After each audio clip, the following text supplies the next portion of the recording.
दोस्तों स्टडी 91 के online platform में आप सभी का बहुत बहुत स्वागत है। दोस्तों आज आप सभी के समक्ष इंडियन ज्योग्राफी के अगले लेक्चर को लेकर हाजिर हूं। जी हां दोस्तों, आज हमारा 372 नंबर का लेक्चर है। जी हां, 331 नंबर से दोस्तों जो हम लोगों ने क्लास स्टार्ट किया था वो ज्योग्राफी पढ़ना शुरू किया था, इंडियन ज्योग्राफी। इसके पहले 231 से लेकर 330 तक पूरा 100 लेक्चर में आपको वर्ल्ड ज्योग्राफी कंप्लीट करा दिया गया। ठीक है, इंडियन ज्योग्राफी ये 331 नंबर से क्लास चल रही है और आज 372 पर हम आ चुके हैं। जो भी बच्चा आज की क्लास देखेगा कुल 11,160 सवाल उस बच्चे का तैयार हो जाएगा। जी हाँ दोस्तों, एकदम इत्मीनान से हम लोगों ने चर्चा किया और आज ये आखिरी पार्ट है। कई दिनों से हम लोग भारत के क्लाइमेट के बारे में पढ़ रहे हैं, जलवायु के बारे में पढ़ रहे हैं और आज हमारा ये छठा लेक्चर है। ठीक है, 30 सवाल मैं कवर कराता हूं, यानी 6 लेक्चर में 6 त्रिक 18, 180 सवाल इस चैप्टर से अगर बना हुआ है तो सोचिए चैप्टर पूरा का पूरा समराइज हो गया है। अब इस चैप्टर से कोई भी एक्स्ट्रा सवाल बनने लायक नहीं है। ठीक है, लेकिन आज की क्लास बहुत ही ज्यादा महत्वपूर्ण है। एक चीज और कहना चाहूंगा, जो इंसान मुफ्त में इतनी अच्छी क्लास दे सकता है, आपको इतना भरोसा तो ही गया होगा कि हमारे पेड प्रोग्राम में मैं कितना मेहनत करता हूं। स्पेशली मैं अपनी बात कर रहा हूं दोस्तों, मैं बहुत शिद्दत, बहुत मेहनत, बहुत लगन से अपने पेड कोर्स को बनाता हूं। कोई जल्दीबाजी नहीं कि एक साथ 10-20 कोर्स लॉन्च कर दिया। देखिए, रिसर्च करके कंटेंट अगर बनाया जाएगा समय तो लगेगा। आप भी ईमानदार हो, आप भी जानते हैं। आप ईमानदारी से बताओ, अगर एक अच्छा सा नोट्स आपको किसी विषय का बनाना हो तो कितने महीने लगेगा बनाने में? क्या ऐसा संभव है कि हफ्ते 10 दिन में आप नोट्स तैयार कर पाए? देखिए, अगर हफ्ते 10 दिन में अगर आप नोट्स बना रहे हैं ना, तो बना नहीं रहे हैं, आप चुरा रहे हैं, कहीं ना कहीं से आप चोरी कर रहे हैं। अगर खुद से बनाएंगे, मेहनत से बनाएंगे और ऐसा बनाएंगे कि भाई एक बार भी ये नोट्स हिट हो जाए, तो भाई समय तो लगेगा। उसी तरह से हमें कोर्स बनाने भी समय लगता है। मेरा अगर कहना माने तो आप एक बैच ज्वाइन कीजिए, मॉडर्न हिस्ट्री का बैच। दोस्तों जबरदस्त बैच है, इससे बेहतर आपको बैच मॉडर्न हिस्ट्री पढ़ने का मौका आपको मिलने वाला नहीं है। एक चीज और ध्यान देंगे, स्टडी 91 का जो कोर्स था वो एक नए एप्लीकेशन पर शिफ्ट कर दिया गया, स्टडी 91 ऑफिशियल। तो एप्लीकेशन आप डाउनलोड कर लीजिए और इसी के माध्यम से आप कोर्स ज्वाइन कीजिएगा, क्योंकि अब सभी क्लासेस दोस्तों इसी नए एप्लीकेशन पर ही चलेंगे। ठीक है, आइए स्टार्ट करते हैं आज की क्लास को। पहला सवाल दे रहा है कि भारत में आर्द्र जलवायु का अनुभव सर्वप्रथम कहां किया जाता है? देखिए, क्वेश्चन केवल घुमा फिरा के आपके सामने रख रहा है, ये कोई नया सवाल नहीं है। इस सवाल का जवाब आप जानते हैं, भले ना दे पाए अपनी जगह है, लेकिन जब मैं इसके बारे में बताऊंगा ना तो आप कहेंगे अरे सर यही बात था, लेकिन इतना घुमा फिरा के पूछ रहा है। देखो, आर्द्र जलवायु का मतलब क्या है? सीधे सीधे इसका तात्पर्य दोस्तों कि सबसे पहले आर्द्र जलवायु जहां होगा वहीं पर दोस्तों वर्षा भी होगी, क्योंकि जब मानसूनी हवा शुरू होगा, ठीक है, जब मानसून आएगा, जब क्या आएगा दोस्तों, जब मानसून आएगा तभी तो दोस्तों हवाएं कैसी होगी? आर्द्र होंगी। जलवायु क्लाइमेट कैसा होगा? आर्द्र होगा, यानी वर्षा का समय। और वर्षा का सबसे पहला अनुभव भारत में कहां किया जाता है? और ये सर ये तो केरल में किया जाता है। जून के पहले सप्ताह में केरल में मानसून की एंट्री। सर वही वाला तो उत्तर, एकदम से भाई, यही तो उत्तर है आपका। ठीक है, तो सर्वप्रथम कहां पर इसका अनुभव होता है दोस्तों? याद रखेंगे, सबसे पहले केरल में इसका अनुभव होता है, केरल में। अच्छा, अगर पूछ दिया कहां पर, ठीक है, लेकिन इसका अनुभव कब होता है दोस्तों, ये पूछ देगा तो तब भी सर हम बता देंगे कि जून के प्रथम सप्ताह में। कब दोस्तों? जून के प्रथम सप्ताह में दोस्तों इसका जो है अनुभव किया जाता है, यानी पहली बार उसी समय एंट्री लेता है। बस इतनी सी बात थी, पुरानी बातें नई तरीके से प्रेजेंट हो रही हैं। आगे बढ़िए, अगले सवाल पर आइए। कह रहा है भारत का प्रमुखतः एक उष्ण कटिबंधीय देश क्यों कहा जाता है? कह रहा भारत को लिखिए, कहा नहीं, ठीक है, भारत को उष्ण कटिबंधीय देश दोस्तों क्यों कहा जाता है? सबसे बड़ी बात, ठीक है, तो उसका कारण क्या है, क्यों कहा जाता है दोस्तों? क्यों? क्योंकि भारत में उष्ण कटिबंधीय मानसूनी जलवायु पाई जाती। क्या पाई जाती दोस्तों? ये कहने के पीछे कारण क्या है? क्योंकि भारत में उष्ण कटिबंधीय मानसूनी जलवायु पाई जाती है। इस वजह से दोस्तों इसे एक उष्ण कटिबंधीय देश माना जाता है। ठीक है, क्योंकि और ऊपर से स्थित भी कहाँ है? 0 डिग्री के पास में, बहुत ज्यादा दूर तो है नहीं। अरे भाई भारत के अगर तमिलनाडु वाले क्षेत्र की बात कीजिए तो 8 डिग्री 4 मिनट पे कन्याकुमारी है। अरे 0 डिग्री के बाद 1 डिग्री, 2, 3, 4, 5, 6, 7, 8 पे भारत आ गया। हाँ, और भारत छोड़िए, अगर अंडमान निकोबार को देखेंगे तो 6 डिग्री पे मिल जाएगा। हाँ, तो इस तरह से ये उष्णकटिबंधीय बेल्ट में तो वही है। अगर और ज्यादा उत्तर में होता, 23.5 डिग्री जो कर्क रेखा है वो भारत के बीचों बीच से गुजर रही है, लगभग भारत को 2 भागों में विभाजित कर रही है। भारत अगर कर्क रेखा के भी उत्तर में होता तब दोस्तों ये शीतोष्ण में आ जाता। तब ये पूरी तरह से शीतोष्ण में आ जाता। अगर और ज्यादा उत्तर में होता तो शीत कटिबंध में आ जाता, लेकिन ऐसा है नहीं। तो ये कहां पर स्थित है? ये उष्ण कटिबंध में स्थित है। यहां पर उष्ण कटिबंधीय मानसूनी जलवायु पाई जाती है। कह रहा अत्यधिक तीव्र वर्षा के लिए कौन सा बादल उत्तरदायी है? सबसे तेज वर्षा जो होती है, बारिश, ठीक है, ये दोस्तों किस प्रकार के बादल में होती है? बादलों के कई प्रकार होते हैं, वो मैंने आपको पढ़ाया है। जब आप डालेंगे वर्ल्ड ज्योग्राफी में दोस्तों, वहां मैंने बादलों के प्रकार के बारे में बताया था। जैसे पक्षाप बादल हो गया, कपासी बादल हो गया, कपासी बादल को कपासी मेघ के नाम से जानते हैं, कपासी स्तरी हो गया, ऐसे अलग अलग नाम है। तो सबसे ज्यादा जो वर्षा करने वाला बादल है वो कौन सा दोस्तों? वो है दोस्तों, ऐसे देखिए दो चीजें मिलती, कभी कभी दोस्तों परीक्षा में दे देता है वर्षा स्तरी। क्या दे देता है दोस्तों? वर्षा स्तरी बादल, ठीक है, वर्षा स्तरी बादल। लेकिन मैं कहता हूं कि इससे भी ज्यादा बेहतर ऑप्शन आप तब टिक कीजिएगा जब दे आपको कपासी वर्षा मेघ। क्या दे? कपासी, हालांकि दोनों का मतलब एक ही है, कपासी वर्षा मेघ, ठीक है। क्योंकि कपासी वर्षा मेघ जो होता है दोस्तों, पहली बात तो ये सघन होता है, दूसरी बात एक काले होते हैं, तीसरी बात दोस्तों खूब वर्षा होती है, चौथी बात दोस्तों खूब ज्यादा बिजली भी तड़कती है, एकदम भयानक घनघोर बारिश, ठीक है। तो वाला दोस्तों वर्षा यहां वही पूछा भी, एक अत्यधिक तीव्र वर्षा। अत्यधिक तीव्र वर्षा का मतलब क्या हो गया? सीधे सीधे यहां पर लिखिए घनघोर बारिश। कैसी बारिश? घनघोर वर्षा, ठीक है, घनघोर, घनन घनन घन गिरी है बदरा, इतना बारिश, ठीक है। हथिया नक्षत्र जब लगता है ना, खूब बारिश होती है हथिया नक्षत्र में, ठीक है, आपने सुना होगा बुजुर्गों के मुंह से। आगे देखिए, कर किन मेघों यानी बादलों को तड़ित मेघ कहा जाता है? तड़ित माने जानते क्या होता है? तड़ित माने होता है बिजली चमकना। तड़ित मतलब क्या हो जाता है दोस्तों? बिजली चमकना एवं गर्जना। जब दोस्तों तेज से क्या होती है? बिजली चमकती है आसमान में, और जब तेज से बादल टकराकर गरजते हैं। कई बार ऐसा लगता है सर ऐसा होता क्यों है? देखिए ये जो बादल होते हैं ना, इसमें आवेश पाए जाते हैं, और आवेश माने समझते हैं, जैसे बैटरी होती है ना, प्लस माइनस होता है, ठीक है।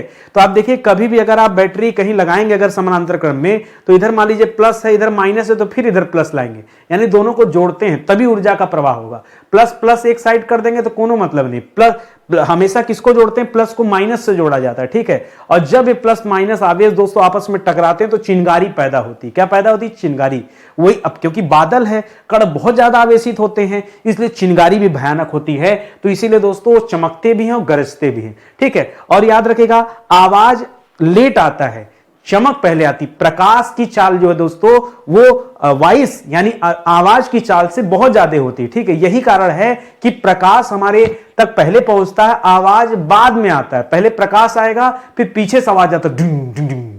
तो याद रखेंगे। कह रहा तड़ित मेघ दोस्तों किसे कहते हैं? कौन सा बादल ऐसा होता है जो तेजी से जो है ये आवाज करता है? तो उसका नाम दोस्तों कपासी मेघ। क्या नाम है? ये जो कपासी मेघ है, यही मेघ दोस्तों तेजी से क्या करता? आवाज करता है। इसको आप याद रखेंगे, ठीक है।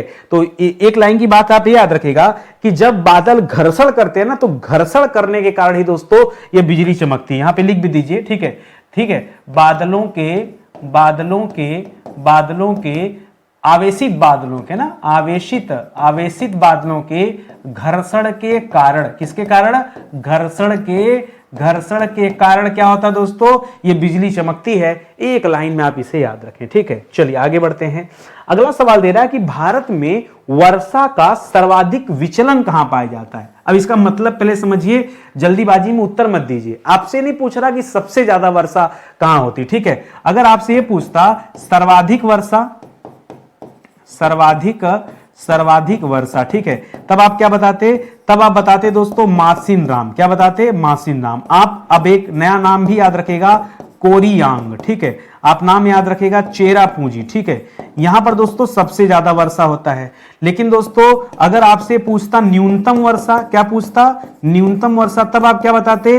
तब सर हम बताते लेह, जहां बिल्कुल वर्षा नहीं होती। उसके बाद बताते थार का मरुस्थल, कच्छ का रण, ये सब ऐसे स्थान जहां वर्षा बिल्कुल नहीं होती। लेकिन ये दोनों ही सवाल हमसे नहीं पूछ रहा है, हमसे पूछ रहा है वर्षा का विचलन, ठीक है। किसका विचलन? वर्षा का। और वर्षा का विचलन का मतलब होता है जैसे कभी बिल्कुल कम वर्षा होना और कभी बहुत ज्यादा वर्षा होना, दोनों बातें होती हैं।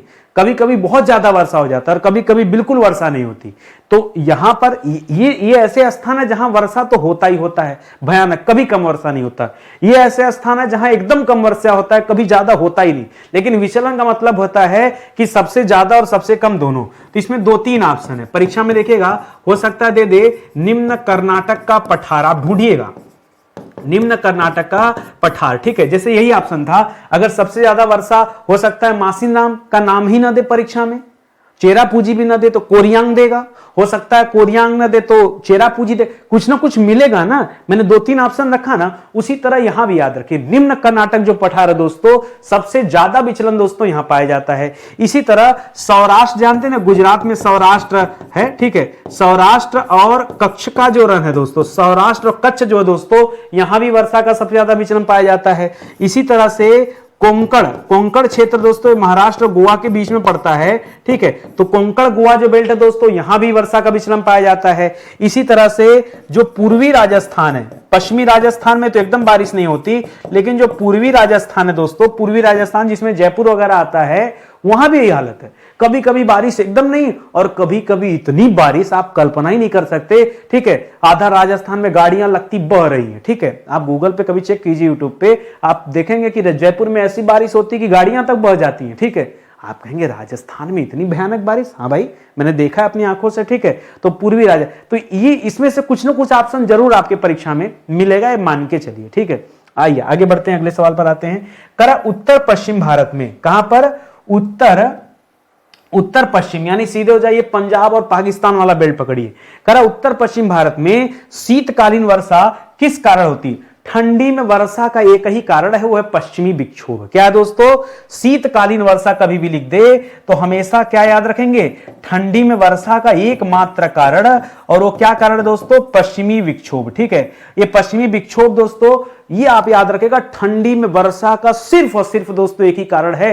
ये आप मोटी मोटा याद रखिए, लाइन आपको जरूर याद रखना, परीक्षा में कंफर्म यही मिलेगा, इसके अलावा और कुछ नहीं मिलेगा, ठीक है। आगे बढ़िए। करा भारत में वर्षा का सबसे कम विचलन कहां पाया जाता है? ठीक है, अभी तो आपने सबसे ज्यादा विचलन पढ़ा, क्या पढ़ा दोस्तों? सर्वाधिक विचलन। क्या पढ़ा? सर्वाधिक विचलन। क्या पढ़ा? सर्वाधिक विचलन में आपने कई चीजें पढ़ा, ठीक है। मैं एक तरफ से सब लिख देता हूं, ठीक है। जैसे कि मैंने एक नंबर बताया कि निम्न कर्नाटक पठार, क्या बताया? निम्न कर्नाटक पठार, ठीक है। दूसरे नंबर पे आपको बताया था सौराष्ट्र या कच्छ, आपको ऑप्शन मिलेगा, सौराष्ट्र और कच्छ आपको ऑप्शन मिलेगा। तीसरे नंबर बताया था कोंकण गोवा ऑप्शन में मिलेगा, क्या मिलेगा? कोंकण या गोवा ऑप्शन मिलेगा।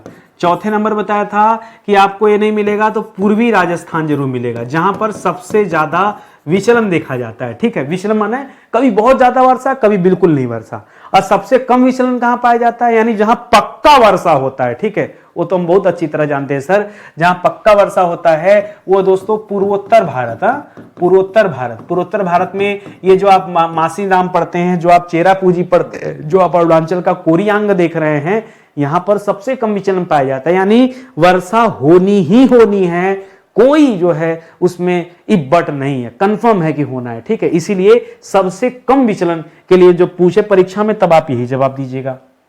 करा कोरोमंडल तट। कोरोमंडल तट कहां पर दोस्तों?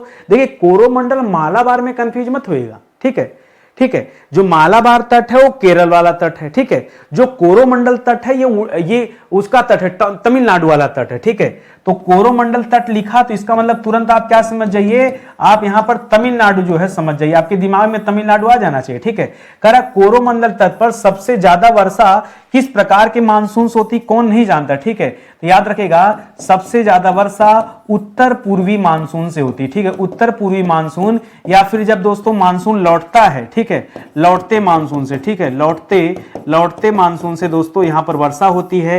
अरे तभी तो वहां चेन्नई में वर्षा होती है, ठीक है। तमिलनाडु चेन्नई में खूब वर्षा होती है, जबकि बंगलोर में पहले वर्षा हो जाती है, ठीक है। वो दक्षिणी पश्चिमी वाले से ही बंगलोर में हो जाता है, लेकिन चेन्नई और तमिलनाडु में दोस्तों, तमिलनाडु और चेन्नई में दोस्तों खासकर याद रखेगा, वो उत्तर पूर्वी भारत से जो हवाएं चलती है लौटते समय, उससे दोस्तों वर्षा होता है, तो ये आप याद रखेंगे, ठीक है।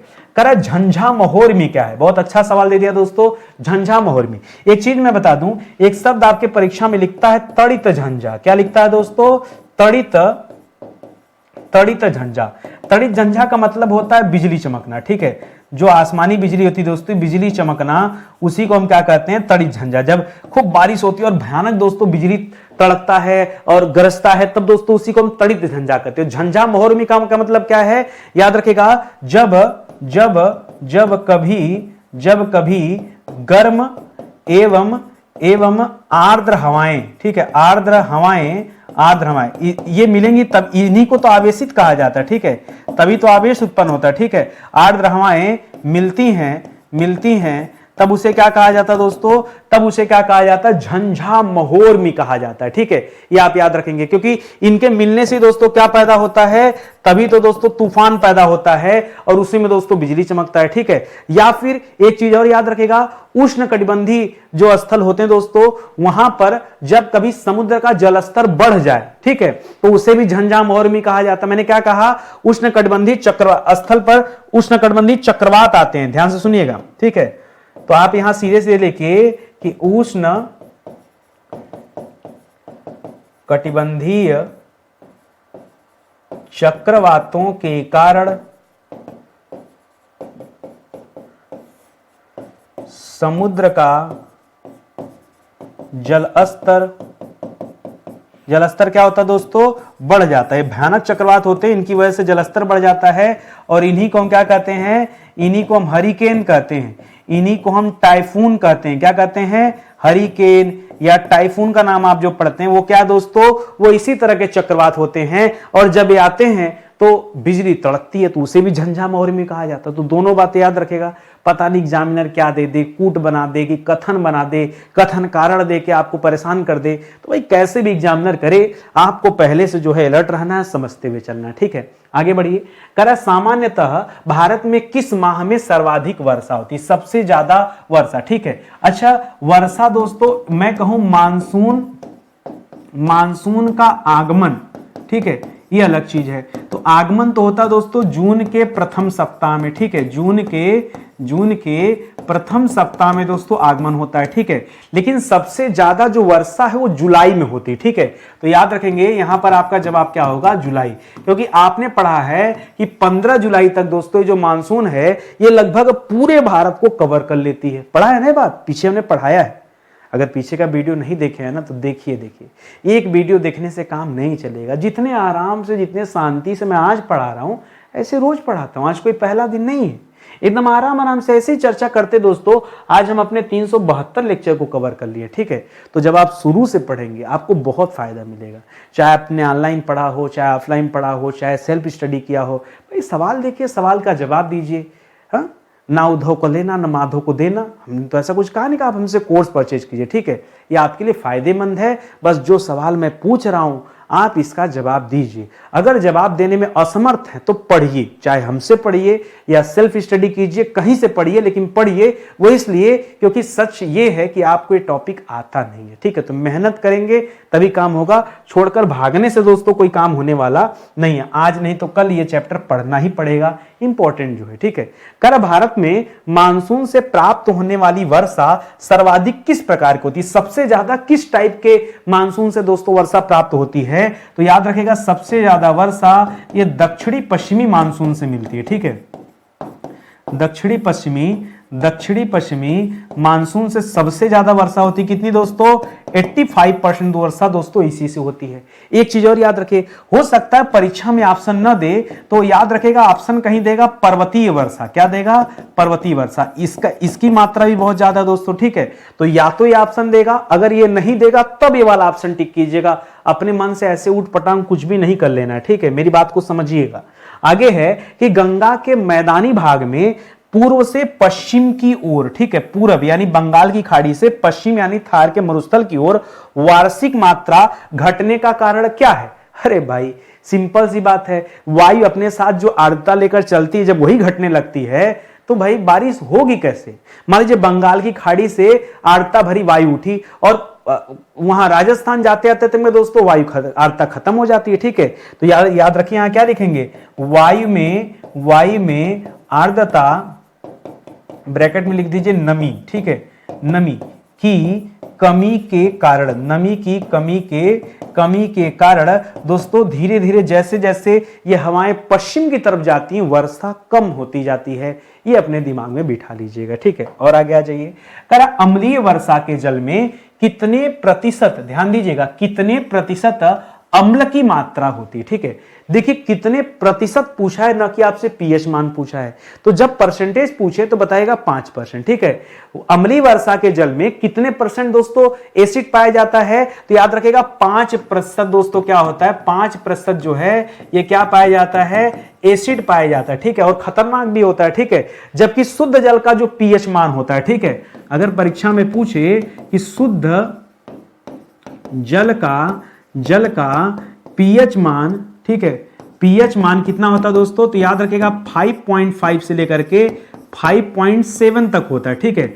मैं किसकी बात कर रहा हूं दोस्तों, अगर आपसे पूछे शुद्ध जल का पीएच मान कितना होता है तो 5.5 से लेकर 5.7 तक होता है, ठीक है। लेकिन अम्लीय वर्षा जब होता है दोस्तों तो इसका पीएच मान कितना हो जाता है, अगर यहां पर अम्लीय वर्षा की बात हो रही है, अम्लीय वर्षा के दौरान पीएच मान कितना हो जाता है दोस्तों, तो यहां पर जो पीएच मान होता है यह 5 से क्या हो जाता है, कम हो जाता है, ठीक है। तो पीएच मान 5 से कम होना तो अम्लीयता को दर्शाता है, और पीएच मान 5 से ज्यादा होना वो क्षारीयता को दर्शाता है, कि अब वो क्या हो गया, क्षारीय हो गया, ठीक है। तो इसको भी याद रखेंगे, ठीक है। तो ये अम्लीय होता है, ठीक है। 4 अगर आ गया, पीएच मान 4 हो गया, तब दोस्तों ये हमारे पर्यावरण के लिए भी दोस्तों बहुत खतरनाक हो जाता है। ये पॉइंट भी आप याद रखेंगे। करा पवन विमुख की अपेक्षा, पवन विमुख की अपेक्षा पवनाभिमुख, पवन धन अभिमुख ढालों पर वृष्टि, वृष्टि मतलब क्या होता है, वृष्टि की मतलब, वृष्टि का तात्पर्य क्या, वर्षा से, ठीक है। करा वृष्टि की मात्रा यानी वर्षा की मात्रा किस प्रकार की वर्षा में दोस्तों अधिक होती है, हाँ, तो पर्वतीय वर्षा में। अरे भाई पर्वत पे पर्वतीय वर्षा ही तो होगी, कैसे होगी, मान लीजिए हवाएं जा रही थी, अब पर्वत तो खूब ऊंचे ऊंचे होते हैं, ठीक है। वो हवाएं जो बादल जाता है वो सबसे ऊंची वाली चोटी से जाकर टकरा जाता है, वहीं ठंडा हो जाता है, वहीं बरस देता है, और पर्वत के दूसरी साइड में वर्षा कर ही नहीं पाता है। तो पर्वतीय वर्षा यहाँ पे आपका जवाब होगा। बहुत अच्छे से इसको ढंग से समझ लीजिए, ठीक है। आगे बढ़िए, करा शीतकाल में, ठंडी के समय में हिमालय में किस कारण भारी हिमपात होता है, वही पश्चिमी विक्षोभ, कहीं हिमपात होगा तो कहीं वर्षा होगी, तो कारण तो एक ही है दोस्तों, वो क्या दोस्तों, पश्चिमी विक्षोभ, ठीक है, पश्चिमी विक्षोभ, ठीक है, विक्षोभ। अच्छा, कभी कभी दोस्तों इसको एक नए रूप में लिख सकता है, पश्चिमी अवसादों के कारण, क्या लिख सकता है, पश्चिमी अवसादों के कारण। एक ही बात है कि दो बात है, हर एक ही चीज है भाई, ठीक है।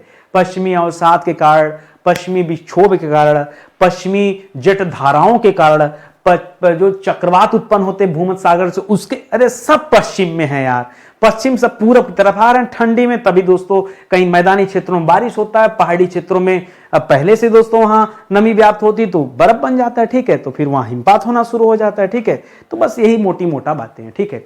एक चीज और याद रखें दोस्तों, ये जो क्लास मैं अभी पढ़ा रहा हूं आप सभी को, ये क्लास दोस्तों जनरली सुबह के 9 बजे चलती है।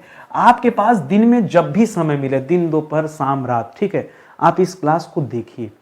ये आयुर्वेदिक क्लास है। कैसी क्लास है, आयुर्वेदिक। जैसे आयुर्वेदिक दवाइयां कभी नुकसान नहीं पहुंचाती, सिर्फ आपको फायदा पहुंचाएंगी, ठीक है।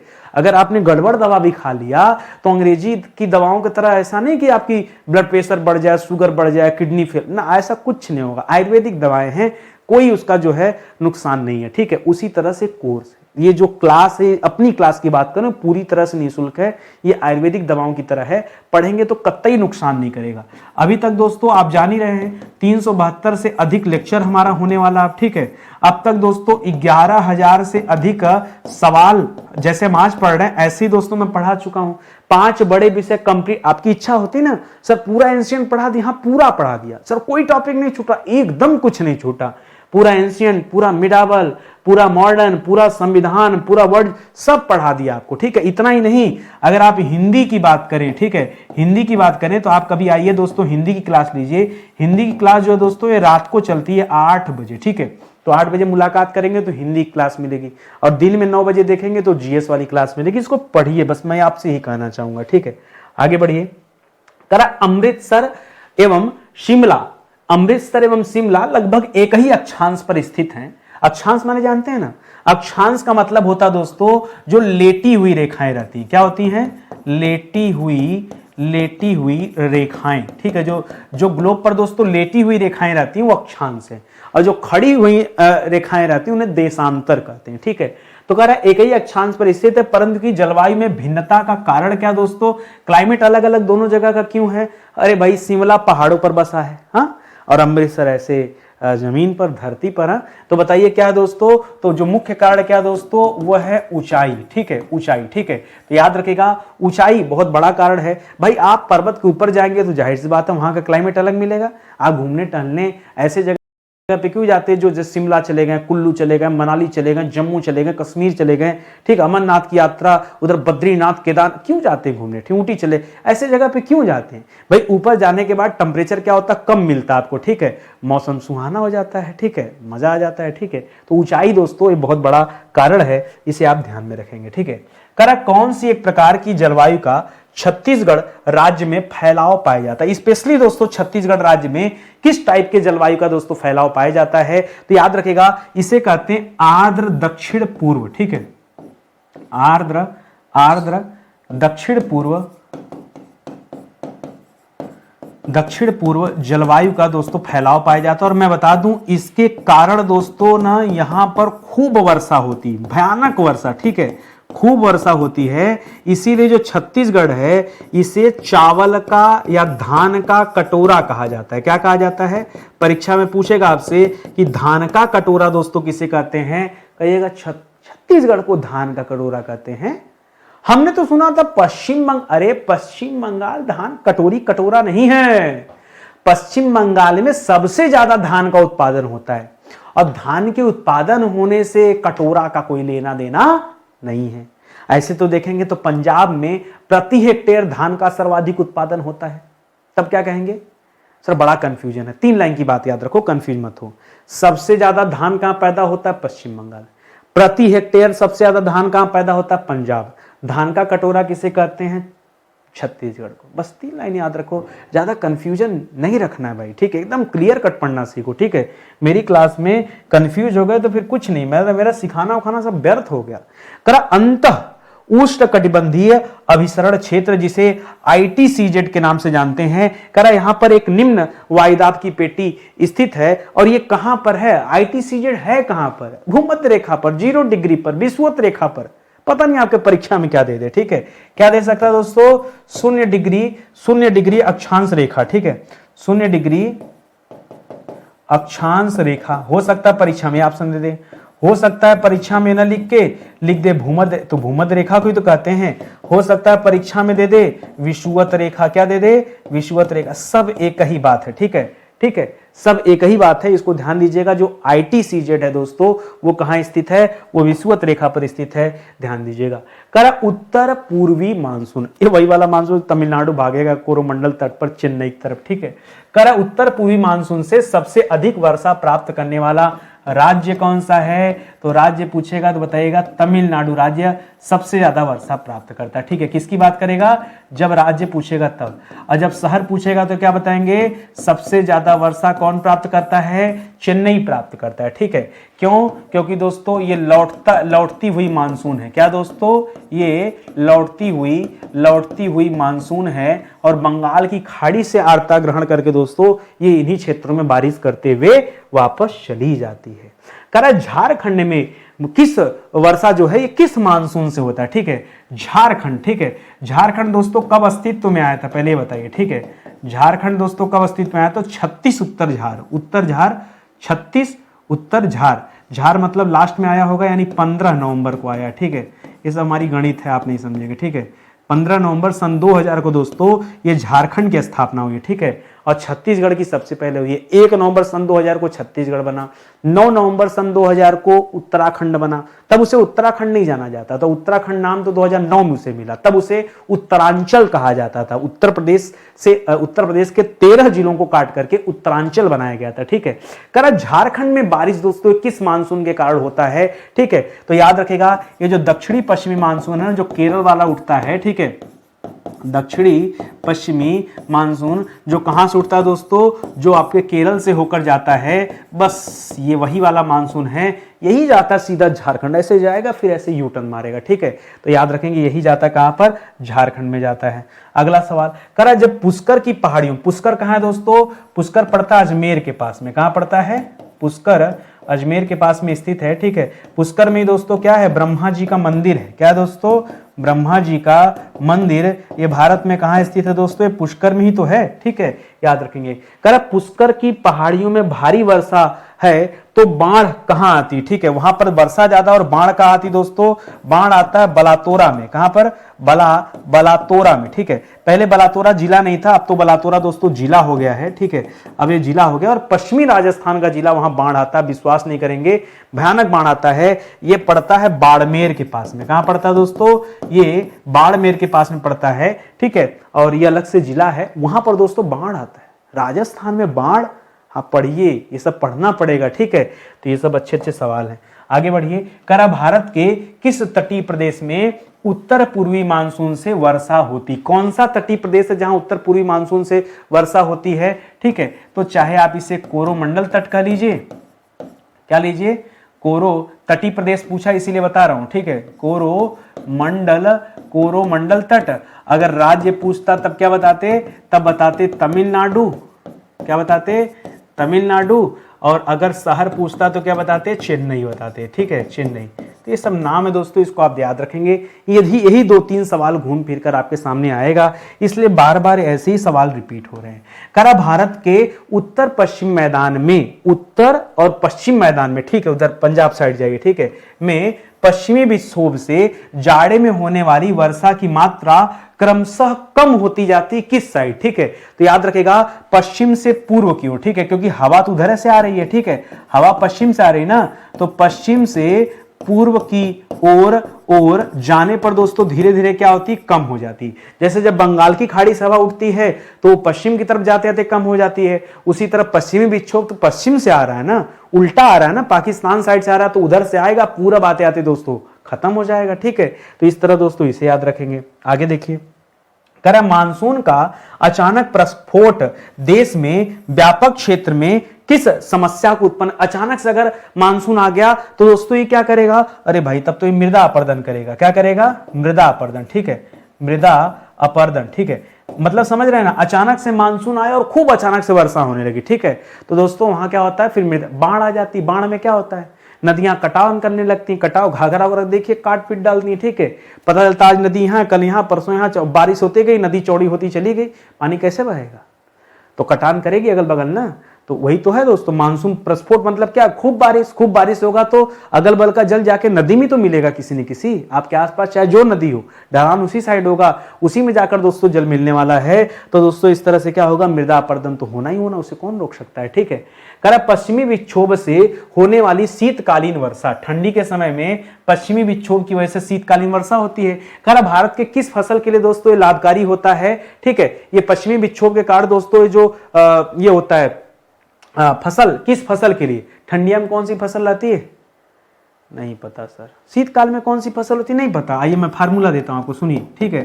शीतकाल चल रहा है, शीतकाल मतलब खूब ठंडी का समय चल रहा है, ठीक है, ठंडी, और ठंडी में किसकी जरूरत है, सब धूप मिल जाता तो आनंद आ जाता, धूप ले लो धूप, ठीक है। ये हो गया सूरज, और ये दोस्तों क्या हो रहा है, धूप। और सूरज को क्या कहते हैं, सूरज को कहते हैं रवि, क्या कहते हैं, रवि। तो याद रखिए रवि की फसल, हाँ, ठंडी की बात आएगी तो फसल कौन सा, रवि की। अरे सर क्या टेक्निक दे दिया, तो कभी जिंदगी में नहीं भूलेंगे, ठीक है। अरे तो हम चाहते भी नहीं कि आप कभी भूलिए, बुलाना होता तो ये थोड़े कहते हैं।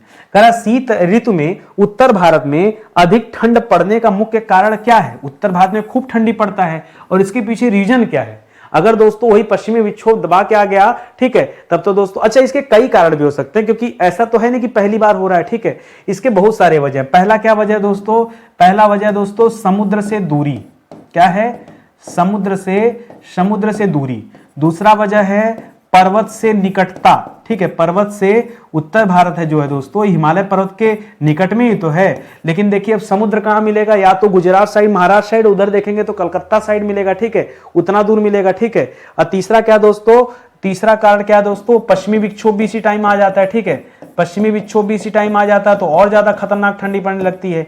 इसी टाइम दोस्तों लगता है पाला कोहरा आ जाता है, ठीक है, पाला प्लस कोहरा, ठीक है, पाला प्लस कोहरा, इसकी भी दोस्तों शुरुआत इसी टाइम हो जाती है, वही समय चल रहा है ना पाला कोहरा वाला, ठीक है। और ठंडी पवनें आती है इस समय, ठीक है। एक चीज और याद रखिएगा, याद आ गया मुझे, ठंडी पवनें आती हैं, कहां से आती हैं? एक तो कैस्पियन सागर से आती हैं, कैस्पियन कैस्पियन कैस्पियन सागर से, और एक तुर्कमेनिस्तान से। कहां से दोस्तों? तुर्कमेनिस्तान से दोस्तों ये ठंडी पवनें आती हैं, ठीक है, तुर्कमेनिस्तान, ठीक है, तुर्कमेनिस्तान से दोस्तों ये ठंडी पवनें आती हैं। उनकी वजह से भी दोस्तों क्या हो जाता है, भारत में ठंडी में और ठंडी पड़ने लगती है, ठीक है। ये सब दोस्तों कारण रहे हैं, इनको ध्यान रखें। करा किन क्षेत्रों में सूर्य के सम्मुख तथा इससे विमुख ढालों पर तापमान में काफी विषमता पाई जाती, ठीक है। सिंपल सी बात है, क्यों ना विषमता पाई जाए? जिसका घर जो है जब सूर्य उगता है उसके सामने है और किसी का घर दोस्तों उसके अपोजिट है, तो सामने वाले में दोस्तों खूब मिलेगा, सूर्य का प्रकाश मिलेगा, टेम्परेचर ज्यादा हो जाएगा, ठीक है। तो दोस्तों ऐसा होता कहां पर? खास करके पर्वतीय ढाल पर ऐसा होता है। कहां पर होता है? पर अब पर्वतीय ढाल पे हो ना क्यों, ऐसे बड़े बड़े पर्वत हैं, अब सूरज हर तरफ तो दिखेगा नहीं भाई, हाँ, सूरज एक ही तरफ अपना प्रकाश डालेगा ना। अब दोस्तों जो पर्वत का दूसरा हिस्सा होगा उधर प्रकाश ही नहीं पहुंच पाता। जो बहुत बड़े बड़े पर्वत हैं, कुछ तो ऐसे हैं जहां घाटियों में सूर्य का प्रकाश ही नहीं जाता है, ठीक है।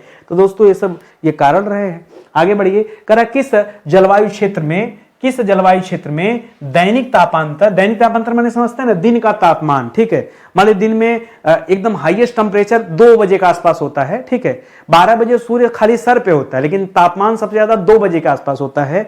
तो 2 बजे के आसपास मान लीजिए तापमान हाईएस्ट 42 है और दिन का तापमान न्यूनतम जो था वो 28 था। तो इन्हीं की दोनों के बीच का जो डिफरेंस होता है, इसी को क्या कहते हैं? तापांतर कहते हैं, दैनिक तापांतर। वार्षिक तापांतर वर्ष में लिया जाता है, दैनिक तापांतर एक दिन का लिया जाता है। किस जलवायु क्षेत्र में दैनिक तापांतर काफी ऊंचा होता है तथा वर्षा की मात्रा में भी अत्यधिक विषमता पाई जाती है? तो जब कभी दोस्तों पर्वतीय क्षेत्रों की जलवायु देखेंगे, पर्वतीय क्षेत्रों की जलवायु की अगर आप बात करेंगे, ठीक है, तो हमेशा दोस्तों इस तरह की विषमता मिलेगी। तो बारिश खूब होगा क्योंकि पर्वत पे स्थित स्थान है, और दूसरा दोस्तों अलग कारण क्या है? क्योंकि दैनिक तापांतर वहां ज्यादा मिलेगा, ठीक है। तो ये दोस्तों मुख्य कारण है, इसको ध्यान में रखेंगे। कर हिमालय क्षेत्र में वर्षा की मात्रा सामान्यतः किस दिशा में दोस्तों घटती जाती है? अगर हिमालय क्षेत्र की बात करें तो वर्षा की मात्रा कहां घटती जाती है? तो याद रखेगा पूर्व से पश्चिम की ओर, ठीक है, पूर्व से पश्चिम की ओर घटती जाती है। अगर पूर्व से पश्चिम की ओर घटती नहीं तो मासीराम चेरापूंजी में ज्यादा वर्षा कैसे होती? हाँ, अगर वहां वर्षा नहीं तो लेह लद्दाख देखिए, लेह लद्दाख आपके पश्चिम साइड में एकदम वर्षा नहीं होती है। हाँ, ये तो घट रहा है ना। तो पूर्व से पश्चिम की तरफ कहां ज्यादा दिमाग ना लगाओ भाई, जो पढ़ाया हूं सब कुछ वहीं से आना जाना है। कर पर्वतीय जलवायु में पवनों के किन ढालों के बीच, कौन से ढाल के बीच भी वर्षण में महत्वपूर्ण अंतर पाया जाता है, ठीक है। तो खास करके जो विमुख ढाल है और जो अभिमुख ढाल है, इन दोनों के बीच में अंतर मिलता है, ठीक है। किसके बीच में? विमुख एवं अभिमुख, ठीक है, विमुख एवं अभिमुख ढालों के मध्य अंतर पाया जाता है। और ये महत्वपूर्ण अंतर होता है, क्यों? अरे एक जगह खूब बारिश होगी, दूसरी तरफ बारिश नहीं होगी, तो कह रहे अंतर पाया जाता तो महत्वपूर्ण नहीं है, और इससे ज्यादा महत्वपूर्ण क्या होगा? तो इस तरह से दोस्तों याद रखेंगे। अच्छा, स्टडी 91 के जो कोर्स है ना, वो स्टडी 91 ऑफिशियल पे चल रहे हैं। बहुत शानदार कोर्स है दोस्तों, भरोसा तो कीजिए। इतने दिन से पढ़ रहे हैं नितिन सर से और सर पर ही भरोसा नहीं है क्या? ठीक है, आप आइए एक बार मेरे कहने से कोर्स ज्वाइन कीजिए, इसके बाद ना आप ही डिमांड करेंगे, हम आपको बुलाएंगे नहीं, ठीक है। जब आप सीखने लगेंगे, समझने लगेंगे, कोर्स को पाएंगे कि नहीं कोर्स हमारे लायक है, दमदार है, बढ़िया है, जिस प्राइस में नितिन सर कोर्स प्रोवाइड कर रहे हैं, आप कंपेरिजन कीजिए, चाहे जिससे भी कंपेयर करने की इच्छा हो, ठीक है। लाखों रुपए के कोर्स से या उसके नोट से भी कंपेयर कर लेंगे तो आपका ही कोर्स ज्यादा मिलेगा। आप ट्राई तो कीजिए, आप ट्राई कीजिए। मैं सब बैच एक साथ खरीदने की बात नहीं कर रहा हूं, मैं कर रहा हूं कि कोई एक बैच ज्वाइन कीजिए। आप हिस्ट्री का बैच ज्वाइन कर लीजिए, एक बैच पढ़िए, फिर जो है कंपेयर कीजिए, क्या दिक्कत है। तो पढ़ेंगे तभी कुछ सीख पाएंगे, और समय को नुकसान मत कीजिए, ठीक है। जब एग्जाम नहीं रहता है तो और मेहनत से पढ़ाई करना चाहिए, क्योंकि अपने दिल से पूछ के देखिए हम तैयार हैं एग्जाम के लिए। कल अगर पेपर हो जाए तो हम पास हो जाएंगे, नहीं पास हो पाएंगे तो फटाफट पढ़ना शुरू कीजिए ना, यही समय तो पढ़ने का है, क्यों अपने आप को धोखा देने में लगे? ठीक है, किसी तरह का इंक्वायरी करना हो दोस्तों तो हमारा हेल्पलाइन नंबर है, कॉल कीजिए। फोन नहीं उठता है तो व्हाट्सएप पे मैसेज दीजिए कि सर हमें ये समस्या, आप हमें फोन कीजिए, हमारी टीम आपसे बात करेगी। बहुत घबराइए नहीं, ठीक है। जितने भी कॉल रहते हैं उन पे मिस कॉल अगर पड़ी रहती मोबाइल पे तो फोन जाता है, थोड़ा लेट सवेर चाहे जब भी जाएगा, जाएगा जरूर, ठीक है। तो आप आइए, जुड़िए हमारे साथ, अपनी तैयारी को आगे बढ़ाइए, ठीक है। इसी के साथ आज का सेशन समाप्त होता है। उम्मीद करता हूँ आपको अच्छा लगा होगा, बढ़िया लगा होगा। तो प्लीज़ लाइक कीजिएगा, कमेंट कीजिएगा, शेयर कीजिएगा। यदि आपको लगे कि नितिन सर मेहनत से काम कर रहे हैं तो, नहीं तो कोई बात नहीं। बहुत बहुत धन्यवाद आप सभी का। जय हिंद, जय Bharat. Thank you so much.